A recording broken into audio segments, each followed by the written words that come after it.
Good afternoon. If I could have your attention for just a moment. We will begin the luncheon keynote. My name's Clay Yeager with Evidence-Based Associates, and I have the distinct pleasure of introducing today's closing luncheon keynote speaker, who needs little introduction. But before I do that, I want to share a story with you that happened last evening. I was getting on the elevator here at the hotel at about midnight, and joining me on the elevator was this man about my age, and we started chatting, and he asked me what I was here for, and I said for the Blueprints for Healthy Youth Development Conference. And I said, "Are you here for the same conference?" And he said, "No, I'm here for marijuana." And I said, "Well, I don't have any." And he said, "No, I'm in the marijuana business." And then I thought, well, welcome to Colorado.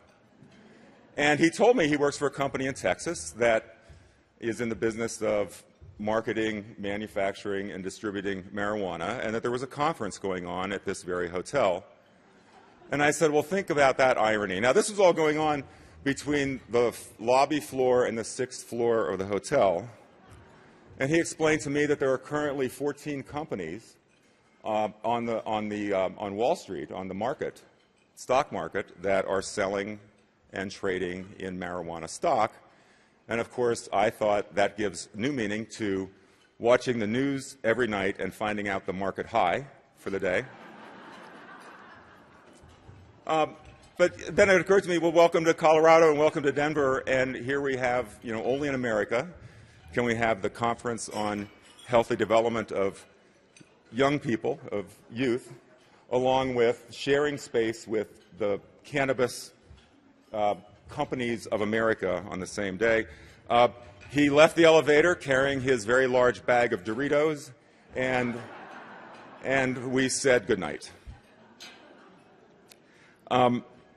It's really a great honor for me personally to introduce Del Elliott, and once again, I'm not going to spend the time to talk about his many accomplishments, because I think most of us know what he means to all of us. When I was asked if I would introduce Del, I said I've never been asked to introduce God before. I think of Del Elliott and I think of leader. And there are two qualities about leadership that always come to mind for me. One is a persistent visionary, and another one is someone of great humility. And I think Del Elliott meets those characteristics with high marks on both counts. He had a vision years and years ago of creating this repository of effective programs that work for kids. That's simple. And he was persistent about it, despite, I'm sure, a lot of criticism and questioning. But over that time, he has led us to the blueprints, which are now the Blueprints for Healthy Youth Development, because of his quiet persistence. And for that, we're most appreciative. Del's the most humble person, I think, that I've ever encountered because of his accomplishments. He could be smug, but he is not. My first contact with Del occurred in 1998, when the blueprints were first being released, and we were debating whether or not we wanted to implement them in Pennsylvania. And I had read Del's name, and he was this iconic figure in juvenile justice and violence, and I decided I needed to spend a day with him. And so I flew out to Boulder on a windy, cold, snowy day, and I was intimidated. I was fearful that this iconic figure would think that I was somehow stupid. But instead, he welcomed me into his office with open arms and his friendly warmth and his smile and encouragement, and spent the entire day with me, providing me an overview and background on the Blueprints project. Along with his many accomplishments and being honored by his peers in criminal justice and criminology and prevention science, it's an honor and a real personal privilege to call Del Elliott a friend. And I think he's a friend to all of us. And most importantly, he's a friend to the many kids and families and communities throughout the country and throughout the world, for that matter, who have benefited from his wisdom, his persistence, his vision, and his humility. And so please join me in welcoming the founder of the Blueprints for Healthy Development, Dr. Delbert Elliott. Thank you.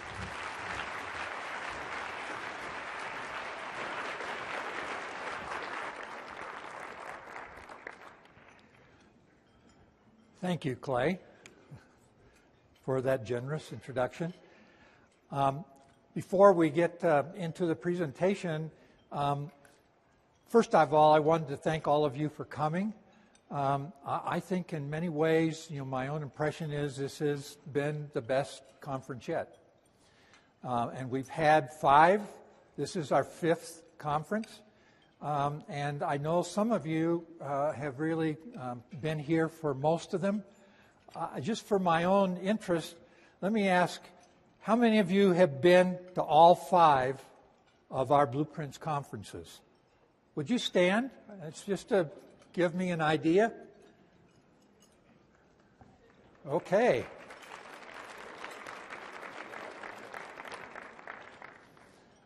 So to those of you who have attended all 5, I have a special thank you.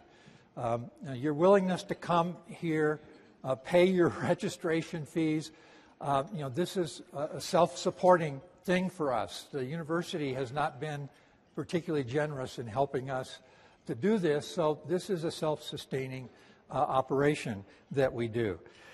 While we're thinking about thank yous, I want a number of people that have really made this conference possible. So first of all, I'd like to thank the planning group, the planning committee. Would you stand? These are the people who do all the background work and planning and arranging.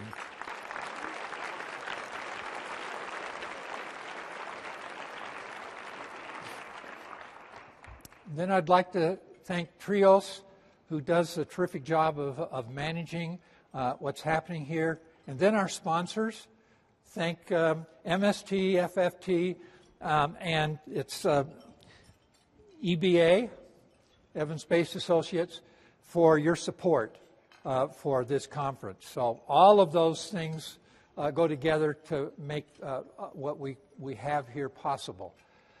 And finally, I would like to thank Sharon Mahalik.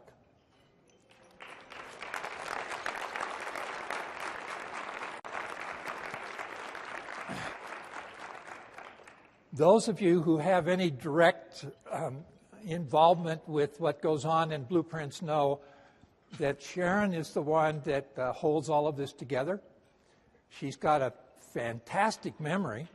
You can almost ask her about any program that we've reviewed and she'll tell you about it. And she's got this ability to pay attention to detail, which is simply amazing to me. And the fact of the matter is that the success of Blueprints is largely because of Sharon's work and involvement in it. So, Sharon, excuse me.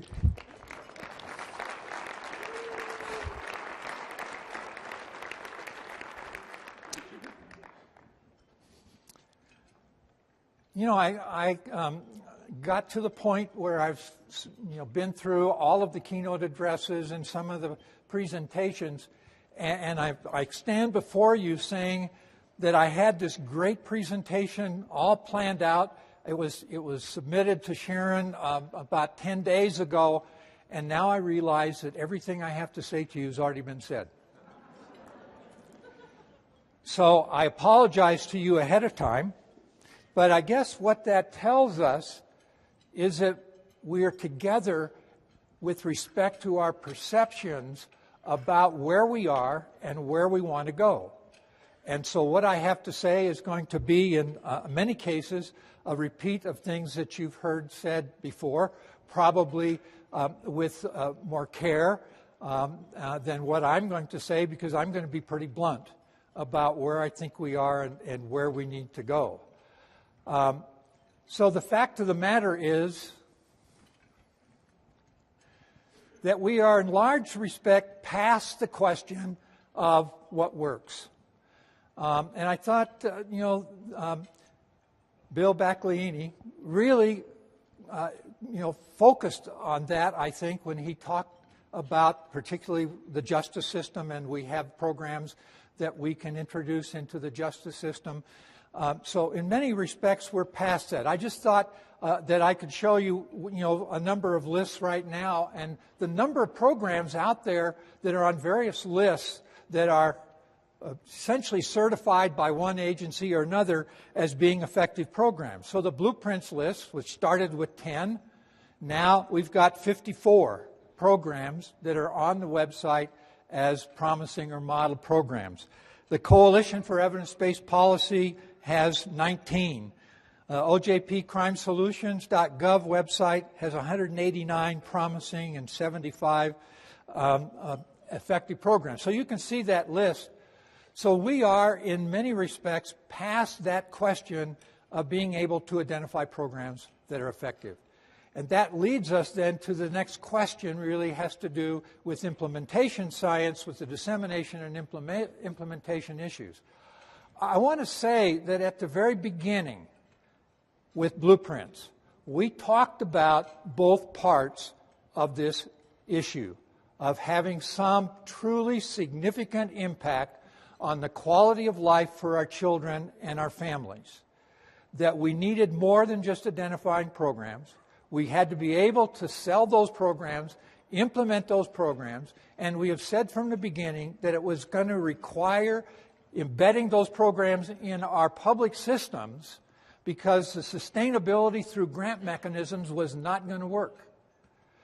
And now we're at the point, I think, as I've looked at these Blueprint conferences over that period of time, over those 5 conferences, we are shifting our attention, and this conference in particular, shifting our attention to the question about implementation, quality implementation that can bring these programs to scale and have the kind of impact that we hope and envision having on the lives of children and family. There is only one remaining issue, however, and that has to do, we still do not have consensus upon the standard that we use for certifying a program as an evidence-based program. And there's a great deal of confusion on the part of practitioners and people who go to these lists and look at these lists about how to make a decision about a program, how to make an informed decision about a program, because there are so many differences across the various lists that are out there, and we need to come to some consensus, it seems to me, with respect to what that standard should be. There is a standard. Back a few years ago, in the early 2000s, we started working with a group in NIJ that wanted to promote this idea that we needed to have a standard. And they brought together a group of very high-level people across a number of agencies to sit down and see if they couldn't come up with a standard. To be very honest with you, I didn't give them one chance in 100 of coming up with a standard that would meet the scientific community's idea of what that standard should be. But, to my surprise, they came up with a standard which I think is a good standard that we ought to look at and consider and take seriously.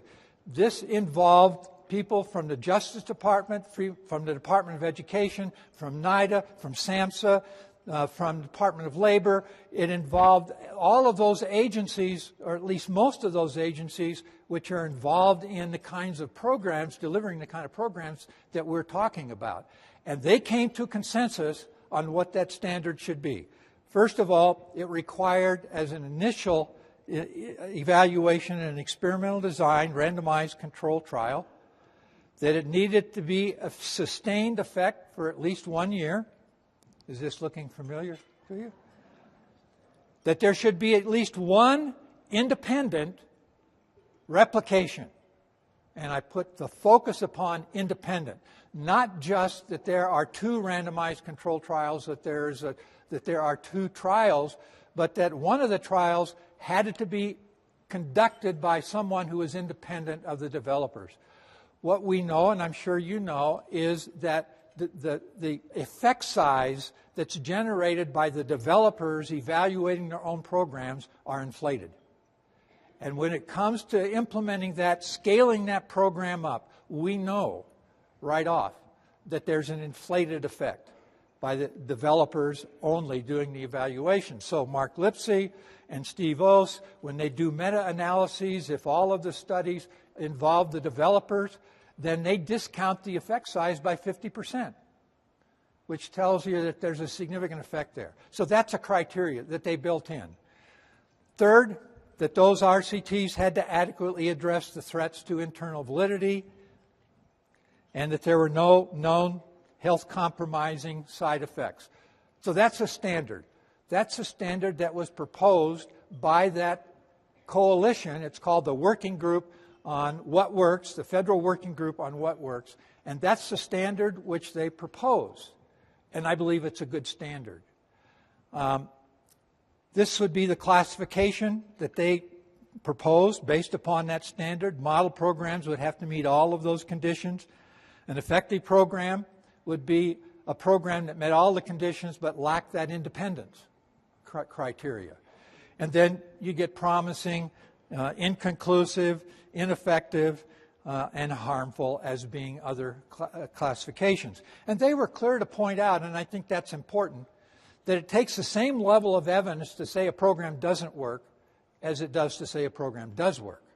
That the level of evidence for making that statement is the same. Okay, so here is a look at a number of different websites that have information about programs certified as being effective. So the first column there is the Federal Working Group standard, which I just gave to you. And compare that then to the standard across the other websites. So blueprints, we essentially, for the model level, have all of that standard except we don't have independence. So I'm here to tell you that in the future of blueprints, we will be adding independence as a criteria for certification of programs as model programs, so that we will be in full compliance with what that working group, Federal Working Group standard was. We propose to do that not by demoting any of you in the status that you have, but creating a new status which we call Model Plus. And the Model Plus status will be those programs which meet that model criteria and have independent evaluations from the developers. There's some complications about how to do that and what that means, so it's not yet available, but it's coming, so it's in the future with respect to what the blueprint's standard will be.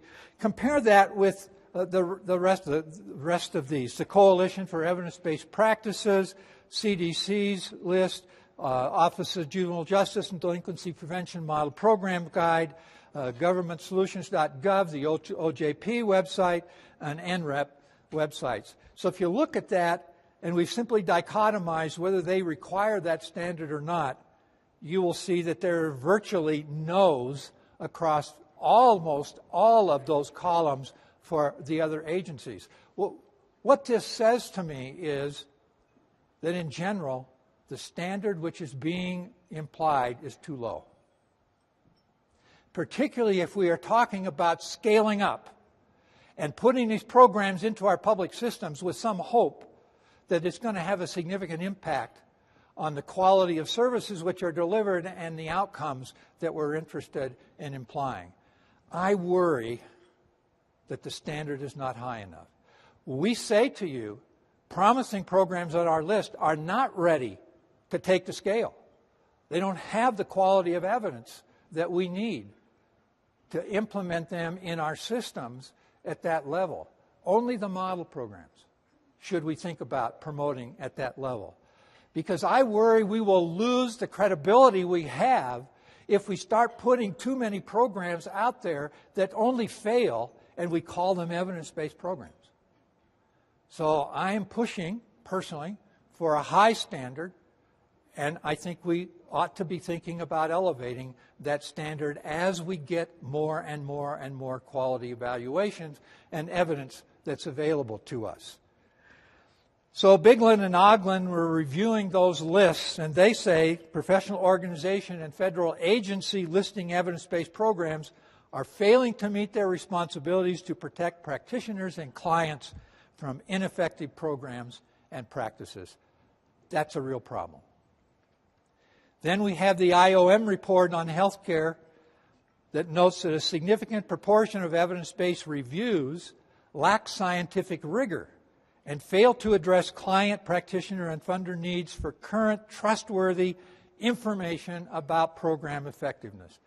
In addition to the standard, the quality of the review which takes place using that standard varies tremendously across those lists.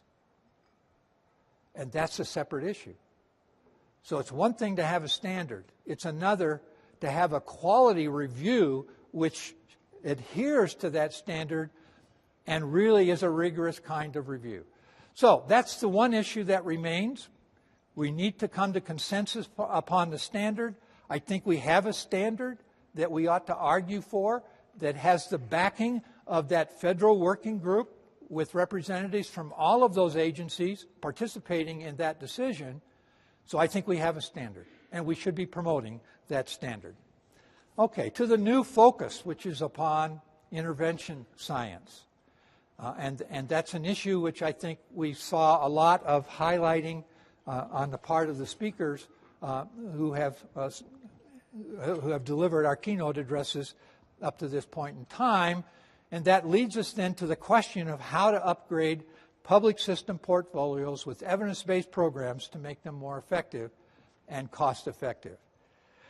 In 2002, the White House encouraged all federal agencies to support evidence-based programs and to discontinue programs with no evidence of effectiveness. So there is support. There's increasing support. I want to credit the Coalition for Evidence-Based Policy for having had a very significant influence at the federal level on promoting high-quality evaluation work and the implementation of evidence-based programs. They've had a significant effect, which I appreciate. So we have increasing levels of support at the federal level for scaling up evidence-based programs within our public system agencies. There are 4 initial strategies that I would propose. Number 1, that we stop implementing harmful programs. It is astounding to me that we are still promoting programs where we have multiple randomized trials that demonstrate that they're harmful, and we are still implementing them, and we are still court-ordering children and adolescents into programs that we know are harmful. How can that be? Why don't we have a class action suit against that kind of practice going on within our justice system? So, there are 2 harmful programs I want to be specific about. Then there are others. Scared Straight. How many of you have seen A&E's production of Beyond Scared Straight? It's still going on. They're promoting it. Even though I know that they've received letters from the Justice Department and from probably a number of you as well as myself about why are they promoting this program when we know this program has harmful effects. So Scared Straight is known to increase the likelihood of recidivism, has negative return on investment based upon Steve Oath's work. It's promoted by the A&E network, and they've been urged by the Department of Justice and others to stop promoting that. So what we know is in the latest return on investment analysis done by Steve Oath at the Washington State Institute for Public Policy, it costs taxpayers $76 for every dollar we put in that program. A&E is still promoting it, insensitive to all of the objections which have been registered. Secondly, the 21st Century Learning Center. I mentioned this one because this is a program which on the surface of it looks like this would be a program that would be effective. So the 21st Century Learning Center offers after-school programming. It provides academic tutoring. It involves supervised athletic involvement. It's a program which looked like it would be an effective program.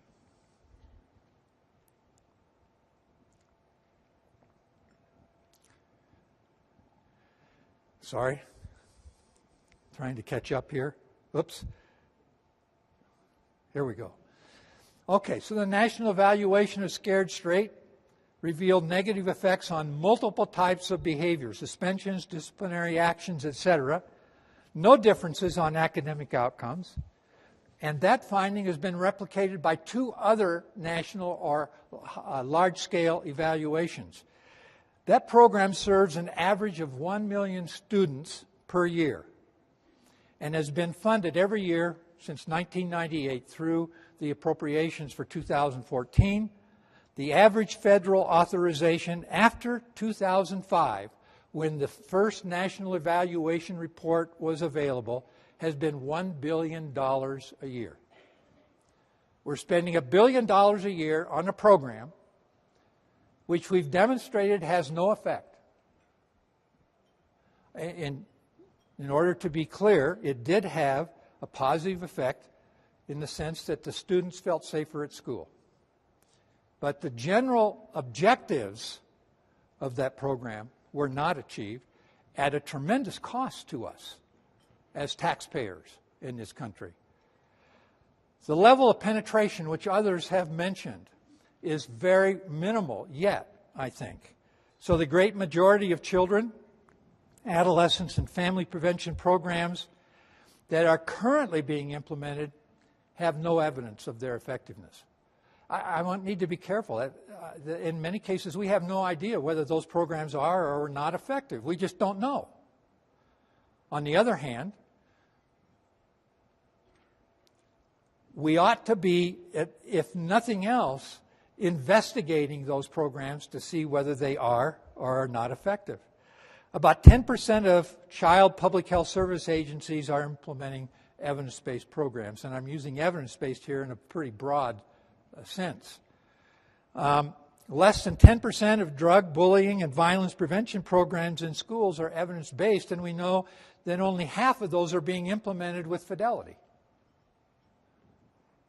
And finally, less than 1% of U.S. government funding for prevention programs goes to certified evidence-based programs and practices. So the level of penetration we have achieved to this point is minimal. And that's the challenge for us. Question is, I guess, why is it that we have not been more successful in disseminating and implementing these programs? And these are the justifications that I've personally encountered, and a number of them have been mentioned here already. First of all, I think it's hard to sell prevention because the focus is typically on after-the-fact responses to the problems that we're concerned about. Particularly in the justice system, the strategy rarely is to try to prevent. We wait until a terrible Columbine or some kind of act happens, and then we generate a lot of enthusiasm and eagerness about it, and then very quickly that dies away, and nothing effective is actually happened. And that after-the-fact response often gets tied up in initiatives for which there is no political possibility.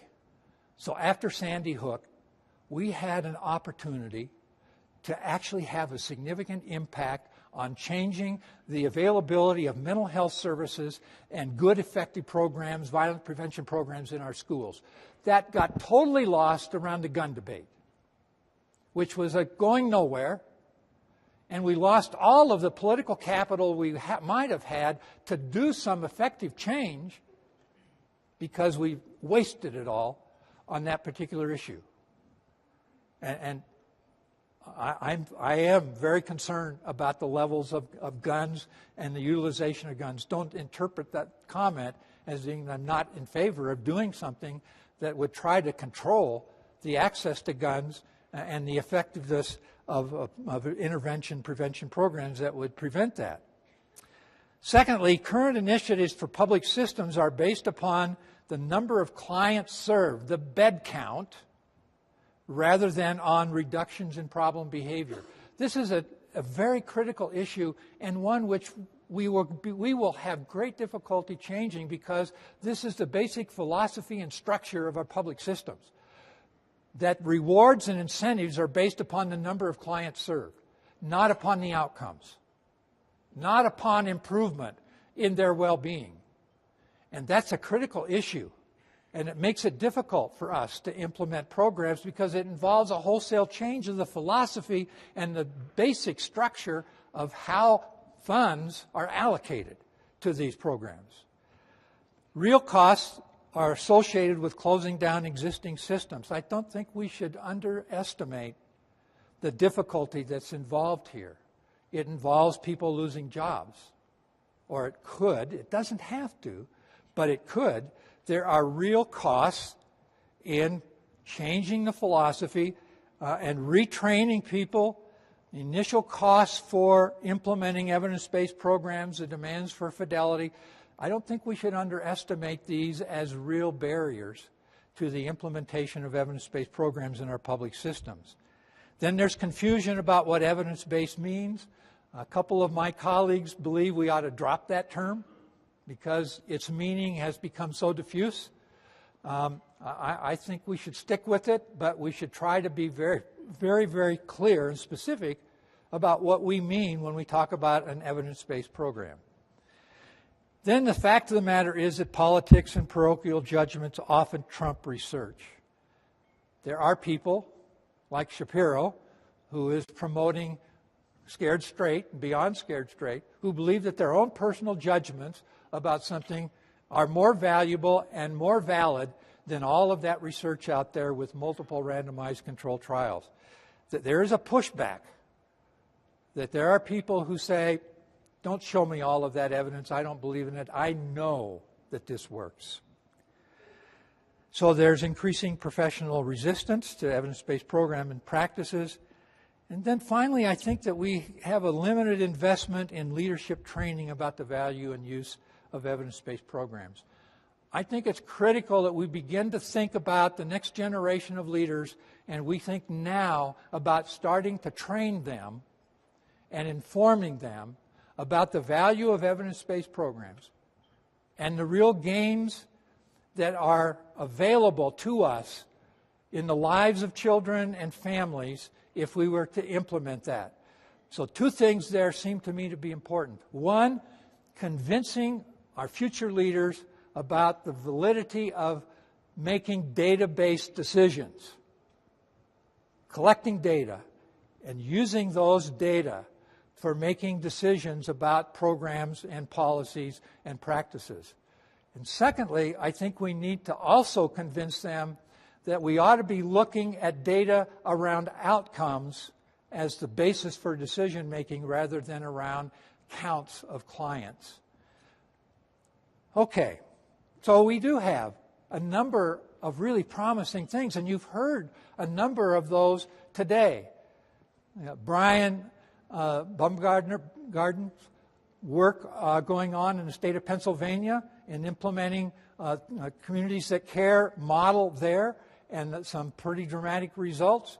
And we looked at the results from Bill's analysis of what was happening in New York. We saw some really terrific, I think, evidence of the effectiveness of implementing these programs within public systems.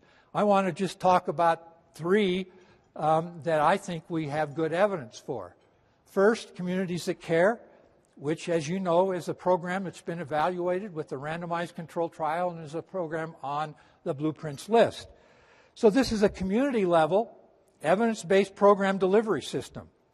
It involves a partnership of public systems, schools, community, families, building capacity and commitment to data-based decision-making. And in that respect, I want to note that the evidence of the sustainability of CTC after the intervention was formally over was dependent upon those community boards buying into that issue around making decisions based upon data. Data-based decision-making was that feature of what was implemented in those community boards that accounted for the sustainability of that program. The randomized trial by the 12th grade showed 32% lower initiation into any drug, 18% lower initiation into delinquency, 14% lower initiation into violent behavior, and a return on investment of a little over $5, and the fidelity of the implementation was high. So all of those are very positive findings that here is a kind of strategy for working in communities that can produce community-level change with respect to the lives of our children and families. Secondly, I want to mention the Florida Redirection Project. This was initiated in the State Department of Juvenile Justice in 2004, with a current funding now up to being $9,363,000 a year. So this started out as a relatively small intervention, and I think this is a kind of strategy maybe which we should think about as a basis for entering into the justice system. This particular program redirects youth from residential treatment into MST, FFT, or strategic family therapy into one of those three programs, all of which are Blueprint programs. It was initially limited to cases of kids who were on probation and were revoked.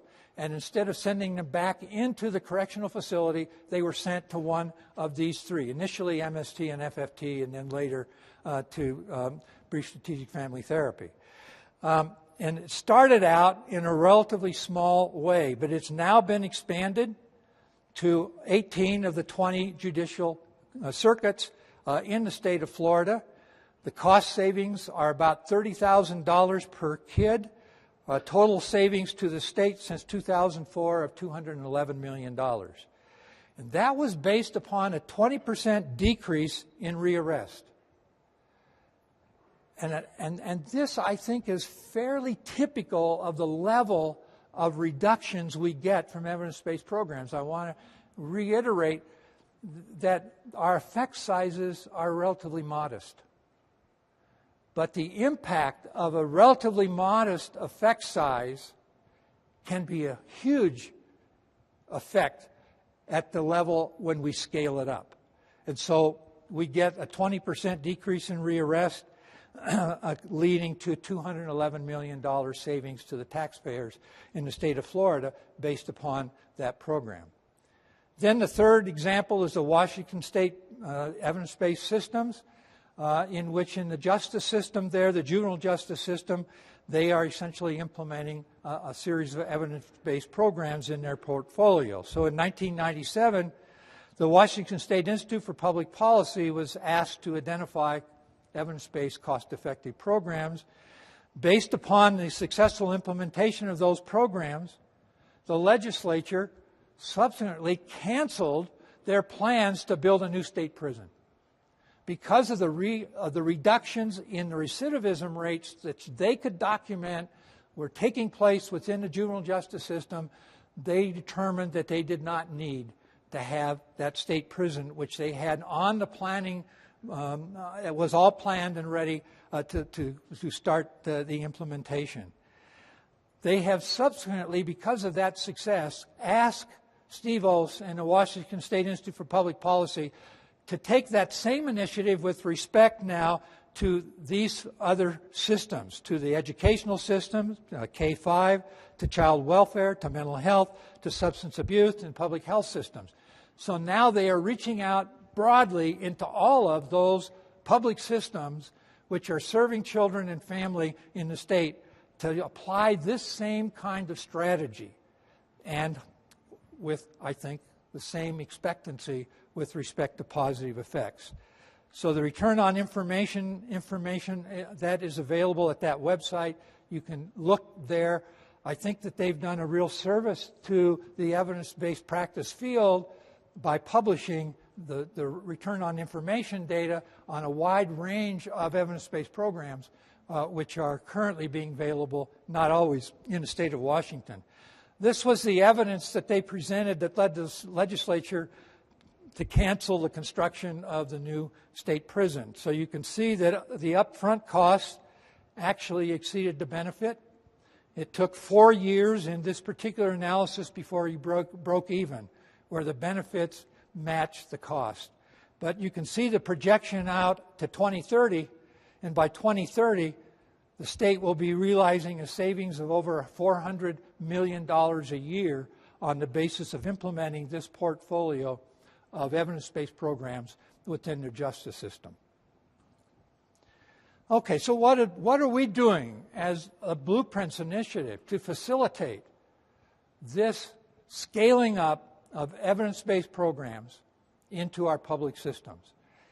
So I think it's minimal, and that this is an area where I think we really need to do some exploration. I wish I had a long list of things here.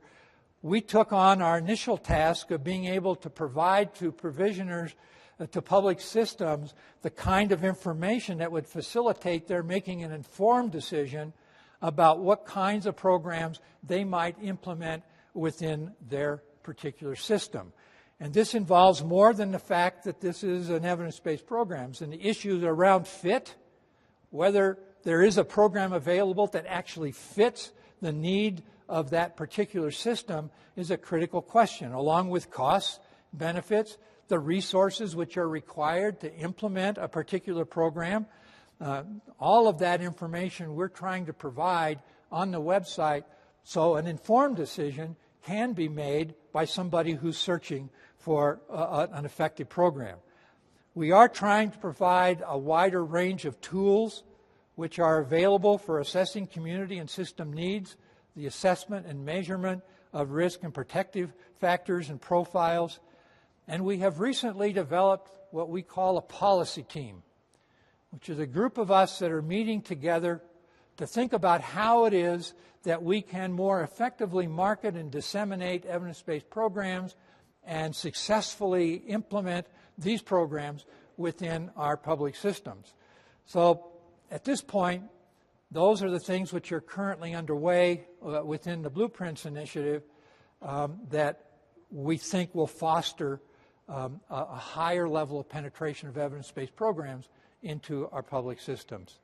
So here's what I want you to do. As I said from the very beginning, I hope that we can enlist all of you to be ambassadors for evidence-based programming.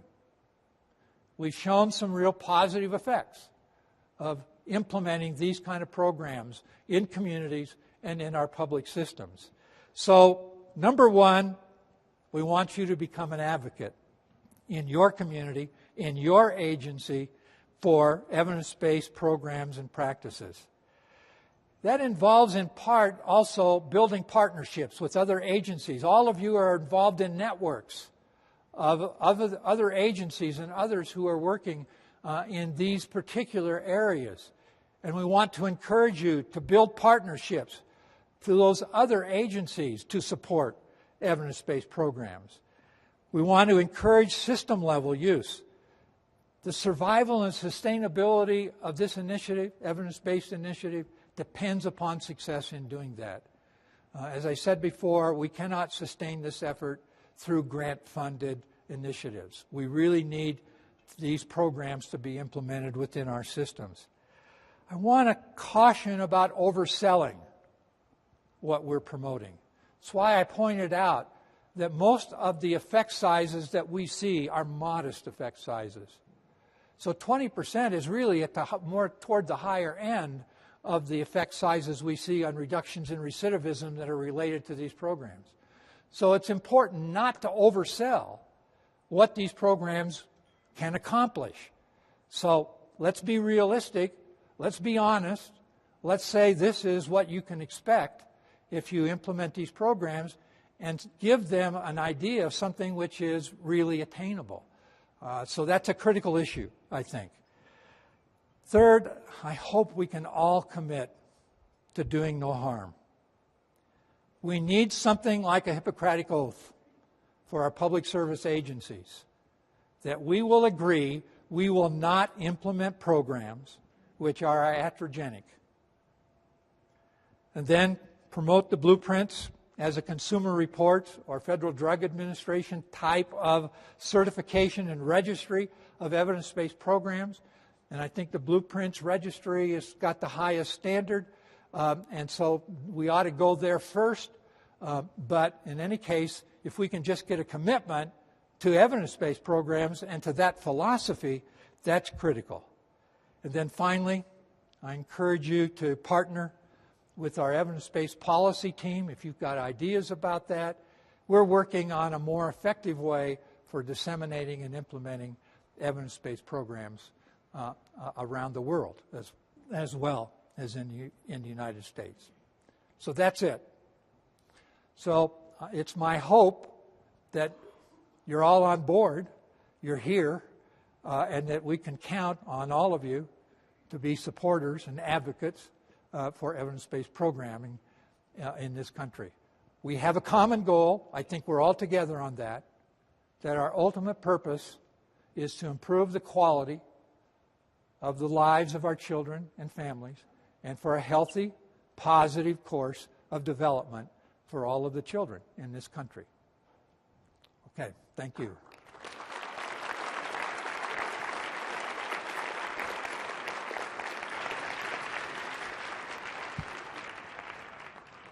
I'm happy to answer questions if you have questions. Sure. Can you just go back to the very last slide? I was comparing it to the PowerPoint presentation, and I think I missed one of the bullets. Thank you. How far back? The call to action, the very last call to slide. action, okay. There are 4 in the printed material, and I think you had 7. I just want to make sure I get the one that I missed. Thank you. Other question? Hi, Del. Lisa Hill with Investing Hi, Lisa.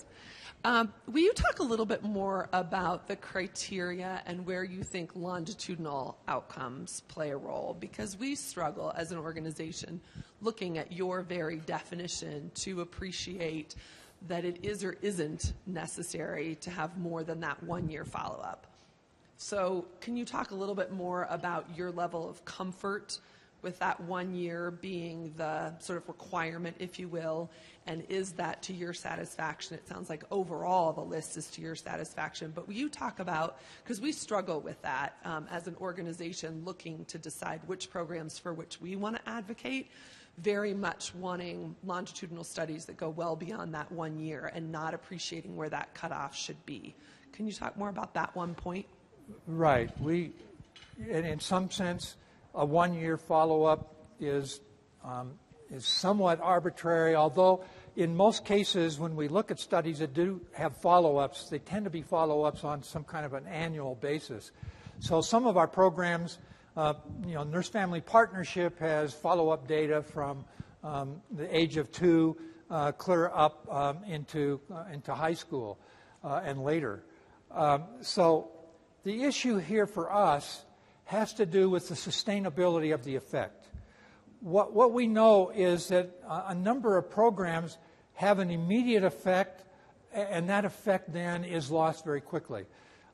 So Boys Town, for example, struggled over the fact that while they had children at Boys Town and could implement that teaching family model with those children, that because they were often referred to by the court, that when that sentence period was up, they went back from Boys Town back into their family, back into the same set of peers that they had before, into the same school situation and into that same neighborhood.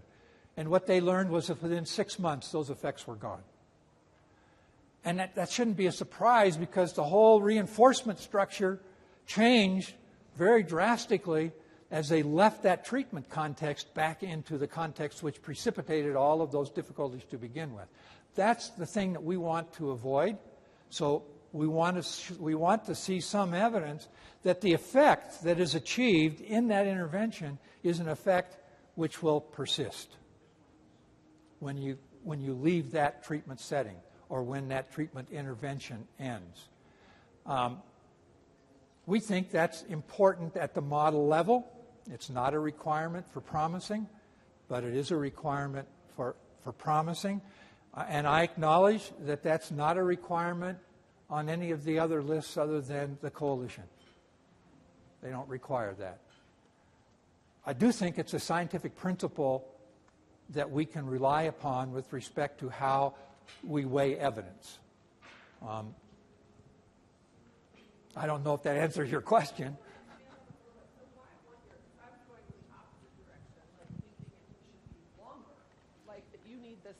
Sorry. I absolutely agree with that, and I'm just curious about the 1 year. Why not 3 years? Why not 5 years? Like, how do we get comfortable as a society, or whomever, with knowing that 1 year is enough, and that if it washes out in 3, we've made enough difference? I was just curious about where they got the 1 year versus a more stringent. Oh yeah, good question. Yeah. The issue is one of these practical issues. Yeah. If we were to make it 3 years, the number of model programs would be dropped drastically. That's the first issue.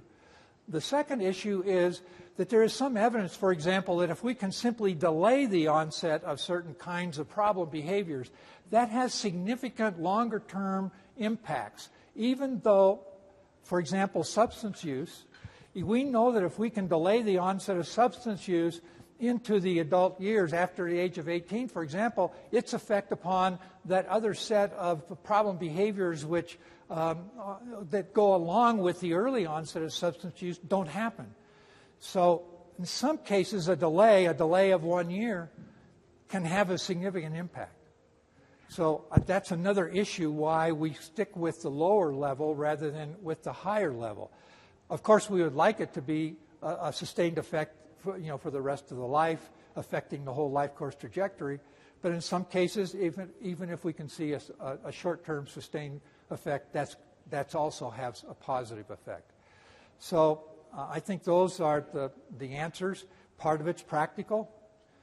When we started Blueprints, we had a criteria which was a mediated effects analysis, which showed that it was the change in the risk or protective factor which could account for the change in the outcome. If we had applied that standard, we would have had no programs, because it's something that most program evaluations don't attend to. They don't do a mediating effects analysis. They don't do a dosage effect analysis.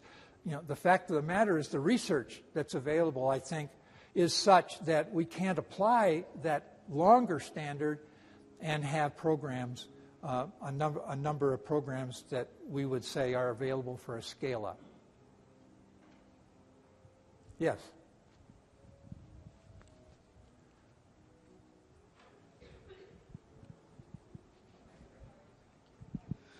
So one of the challenges to scaling up, I mean, we've talked about a lot of challenges, and the challenges that we've discussed, I think, are sort of general observations that apply across the whole spectrum of evidence-based programs, blueprint programs. Something that we haven't really talked about is when let's say a new program is developed, and it could take decades to develop the underlying research to inform the theories about the mechanisms of change, and then lead to the development of an intervention, and testing that intervention to meet those standards of randomized controlled trials. When a program has gotten through, has run that long marathon and crossed the finish line and demonstrated that it is a model program, and let's say that let's pretend for a second that we got the federal government to accept the blueprint standard as the standard.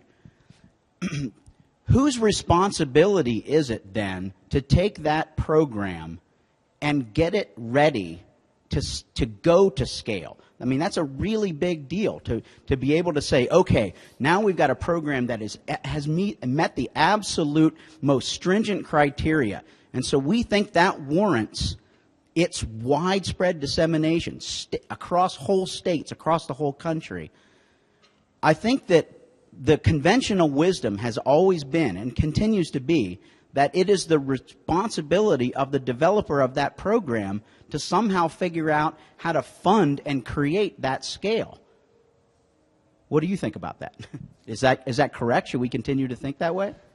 No, I agree with you that we thought, I think a lot of us thought, that if we could just demonstrate that these programs really worked and that they were cost effective, that people would be beating down the doors to come and get that program and implement it, and clearly we were wrong about that. So the question about how we then move to that next stage, I think, is a critical issue, And there are a lot of obstacles that I think, depending upon the systems we're talking about, that are present that make it unlikely that that scenario I think we shared was going to happen. Question is how to do that best.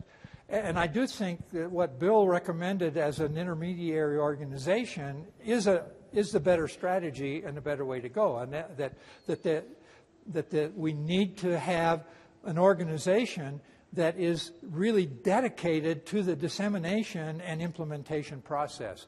And I don't think that the developer has been trained to do that or necessarily has those skills. So I don't think that the heavy burden falls on the developer. I think some burden falls upon the developer. And I have a concern that we've seen the case where the developer essentially sells that whole program and all of its component to someone else to deliver it and to work it, and the developer steps out. That's a mistake. Because there's a tendency, we have seen a tendency for once it is put into the hands of a third party to do the dissemination and implementation, the motive changes and it becomes a profit-based organization, and profit now starts to compete with fidelity. And we've seen that happen. So I would urge all of you developers not to give up control over the fidelity and the quality of the implementation of your program. And so there's got to be a way in which both of those things can happen, where the developer can insist upon maintaining the quality of the implementation process and yet not be responsible for the actual delivery and implementation. Or maybe responsible for figuring out a financially viable business model that could sustain the program at that kind of scale. I mean, some of the programs, I mean, I think MST has absolutely put a lot of thought and many years of experience into figuring out a financially viable business model. But it just seems unrealistic to expect that a developmental psychologist has gotten the training necessary to figure out how to scale up their intervention. Yeah, I agree with that. And I think we don't know a lot about the various kinds of strategies that we could use that would maintain the fidelity of the implementation but provide for a much better marketing and dissemination and implementation. And I think there are a number of models that we should look at. And so the model you described that MST uses, I think, is one model that I think is a successful model. But we saw the other thing happen, and I'm just concerned that to maintain the integrity of the program, the developer needs to remain involved at some level and in some ways in order to ensure that the program integrity is maintained. Yeah, I mean, one thing I had in mind was some dedicated technical support from the federal government to get a program that has met that standard and get it ready for scale. All right. In our we got an OJJDP grant to implement our 10 blueprint programs, each of them in 10 communities. So we started that process, and the first thing that we learned was that there were only 3 programs of the original 10 that could do that. The other 7 programs weren't capable of putting even 2 of their programs out into communities at that point in time. And one of those programs still isn't capable, to this day, still not capable of putting their program out into 10 communities in a given year. So this is a big issue, and one of the questions, which I think is what you're asking, is developers need help and some resources to be able to do that developmental work of getting that program ready, which is one of the reasons why on the blueprints list, readiness is a criteria. So a program has to demonstrate to us, after the Blueprint Board has approved the program as meeting all the quality of the evaluation hurdles, then we look to see whether the program can take this program to scale, whether it's got the protocols, whether it's got the training, whether it's got the technical assistance, whether it's got all of that in line and ready that it can be disseminated. Because we wanted to be sure that if someone calls up the contact for that program and says, we would like to implement your program, that there's a program there to implement. And unfortunately, if you go to a number of these other lists, you will find programs on those lists that don't exist, that aren't available. If you call them up and talk to them, you'll find, first of all, you can't find the contact person, and there is no program. So we decided that we would make that a criteria, specifically because we didn't want to discourage people who looked at a program and then found it wasn't available. Sharon, did you want to? Oh, we need to stop. Okay. All right. Well, one final thing I need to say to you. We really evaluate your evaluations. So before you leave today, and some of you may be leaving, shortly, please take the time to fill out the evaluations. We're all committed to evaluation, right? So, what I say always, if you can't find an evidence-based program to implement and you need to develop a new program, a homegrown program, that's great. We need more programs, but evaluate it. So evaluate it. Evaluate the conference. We really appreciate that information, and we look at it and take seriously the comments and the recommendations that you make to us. All right. Thank you very much. Godspeed on your way home.